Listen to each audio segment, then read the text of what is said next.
It's over. That's the phrase echoing through the paddock, but if you really think Lewis Hamilton is finished, you haven't been paying attention. Hungary didn't expose weakness, it exposed the pressure Ferrari can no longer contain. "I'm useless, absolutely useless," he said on the radio. But that wasn't defeat. That was a legend trapped inside a system cracking from within. Riccardo Adami tried to hold it together. "You don't need to push anymore, Lewis." But his voice couldn't hide the truth. Ferrari had lost control. The car didn't respond. The setup betrayed him. And the silence that followed wasn't strategy, it was fear. Not of failure, but of what Hamilton might do next. Because when he breaks on the radio, he rebuilds in the shadows. This isn't the end. It's the moment the fire reignites. If Ferrari thought they could tame Lewis Hamilton, Hungary proved otherwise. And the warning is clear. Fix it now, or stand back when he takes over. Inside Ferrari, no one's laughing. What looked like a driver unraveling was in fact a mirror, reflecting a system that's losing its grip. Post-race data from Hungary revealed something Ferrari didn't want public. Hamilton's car was reacting late to throttle input and bleeding rear stability under corner load. He wasn't overdriving, he was fighting a ghost. A setup mismatch he flagged in FP3 and was ignored. Riccardo Adami, once seen as the bridge between Hamilton and Maranello, hesitated mid-race when Lewis requested engine map flexibility to protect tire life. That hesitation cost seconds. That silence cost trust, and trust at this level is oxygen. When Lewis said, "I'm useless," it wasn't a cry for help, it was a coded message. "You gave me a weapon that misfires and expect me to carry your legacy. Not this way, not again." The engineers know it, the team felt it, and in that moment, even Adami, the calm, loyal voice, couldn't pull him back. Because Hamilton doesn't need comfort, he needs control. And that's the real story Hungary revealed. Not just a bad weekend, but a system cracking under its own contradictions. While Charles Leclerc quietly brought the car home, Hamilton was left exposed by decisions made far above Adami's headset. Insiders confirm a last-minute override on Hamilton's rear suspension settings, plushed by Ferrari's technical core, directly contradicted his feedback. They called it optimization. He called it sabotage. Just not out loud. Not yet. But those who listened closely heard it. His message wasn't about being slow, it was about being silenced. And Adami? He followed orders. That's the problem. The same engineer who once defended Hamilton's aggressive setups now finds himself walking a political tightrope, choosing when to speak and when to obey. Ferrari promised equality. Hungary shattered the illusion. And for Lewis, every ignored request, every delayed response, every public failure is now ammunition.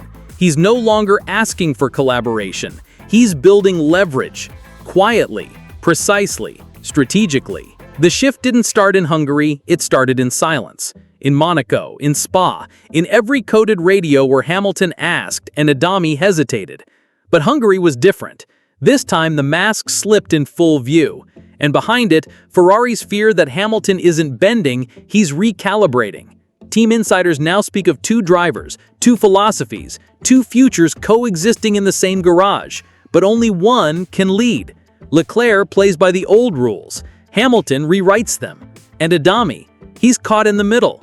His loyalty, once unquestioned, is now under scrutiny. Engineers whisper about split briefing rooms, selective data flows, decisions made to protect Ferrari's internal hierarchy, not performance. And Lewis, he sees it all. That's why his radio wasn't just emotion, it was pressure applied in public. To Adami, to Vassar, to the system itself. Hamilton isn't breaking down, he's drawing battle lines. And Ferrari, they've run out of excuses. The only question left is, who are they really backing? For now, Ferrari pretends everything is under control. Press briefings speak of unity. Vassar smiles. Leclerc stays quiet. But inside the simulator sessions, the truth is impossible to mask. Hamilton's feedback is being tracked, not just logged. Requests he made weeks ago, steering sensitivity, throttle mapping, aerodynamic balance are finally being implemented but not announced. It's not adaptation, it's containment. Ferrari knows the fire they're holding, and yet in trying to control it, they're feeding it. One engineer described Hamilton's current mood as surgical, not angry, focused, cold. Because now, every time the car fails him, every radio silence, every denied adjustment adds fuel to his case. Hamilton doesn't need to convince the media, he's convincing the mechanics, the strategists, even Adami himself. Bit by bit, he's becoming more than a driver. He's becoming a faction, a force. And if Ferrari won't shift on their own, Lewis will make the data and the drama impossible to ignore. And now that quiet transformation is accelerating. After Hungary, Lewis requested a private debrief, separate from the standard team session. Adami joined him, not because he was told to, but because he chose to. That move didn't go unnoticed. Leclerc's camp reportedly raised concerns to senior engineers, asking why telemetry was being segmented. The answer? Operational flexibility. But the truth runs deeper. Hamilton is carving space inside Ferrari. Space to lead, to question, to challenge what Ferrari calls tradition. And Adami? The once neutral voice is starting to echo Lewis's rhythm. In team briefings, he now pushes back, defends Hamilton's telemetry, challenges the default setups. It's subtle, but growing. A driver once treated as the outsider is becoming the nucleus of an internal shift. Ferrari won't say it publicly, but inside the garage, the message is clear. You either evolve with Hamilton or risk being left behind. And the countdown to 2026 just became a referendum on who this team is really built for. But this isn't just about 2026. The power struggle is already alive, race by race, lap by lap.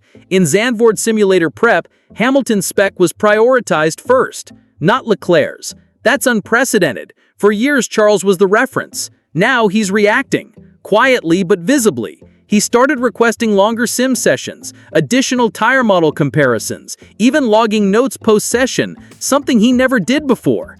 Pressure reveals character.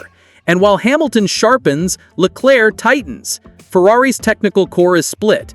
One faction still defends tradition, predictable setups, conservative evolution. The other sees Hamilton's chaos as a new formula, fast, volatile, but capable of breaking Red Bull's grip. And Adami? He's no longer a bystander. He's facilitating the shift, slowly, methodically. He's feeding Hamilton the variables he needs to reshape the car from within. Ferrari might call this a dual project, but the telemetry says otherwise. One driver is redefining the standard, and the other is trying to keep up. And now, the question Ferrari can't avoid is finally on the table. Who do they build around? Leclerc, the Prince of Maranello, polished, loyal, fluent in the old language? Or Hamilton, the outsider-turned-architect, rewriting the system in real time?